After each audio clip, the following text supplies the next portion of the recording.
এত যে মতপার্থক্য শুনি, তাদের মধ্যে ব্যক্তিগত শ্রদ্ধা কি আদৌ ছিল?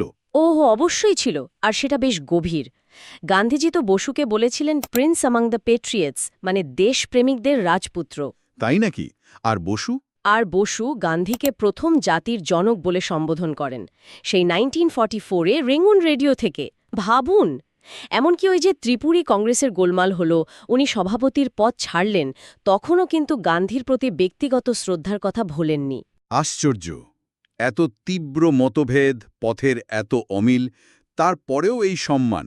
এই পথের অমিলটাই তো সবচেয়ে বড়, তাই না? মানে ওই অহিংসা বনাম সশস্ত্র সংগ্রাম। একদম, এটাই বোধহয় মূল পার্থক্য। গান্ধীজি তো অহিংসা, সত্যাগ্রহ, এই পথেই অবিচল ছিলেন। তার কাছে স্বাধীনতা অর্জনের পথটাও শুদ্ধ হওয়া চাই। মানে লক্ষ্য যেমন মহৎ, পথটাও তেমনই নৈতিক হতে হবে। ঠিক। কিন্তু বসুও তিনি আবার মনে করতেন স্বাধীনতা অর্জন করতে হলে দরকার পড়লে সশস্ত্র পথ নিতে হবে। এখানেই তো মিনস আর এন্ডস, মানে উপায় আর লক্ষ্যের দর্শনটা আলাদা হয়ে যাচ্ছে। অর্থাৎ বসুর কাছে লক্ষ্যটা এতটাই বড় ছিল যে তার জন্য প্রয়োজন হলে এমন পথ নেওয়া যেতে পারে যা হয়তো বিতর্কের জন্ম দেবে। যেমন ধরুন ওই অক্ষ শক্তির সাহায্য নেওয়ার ব্যাপারটা। হ্যাঁ, তবে এটা বুঝতে হবে, বসু কিন্তু ফ্যাসিজম বা নাৎসিবাদের আদর্শে বিশ্বাসী ছিলেন না।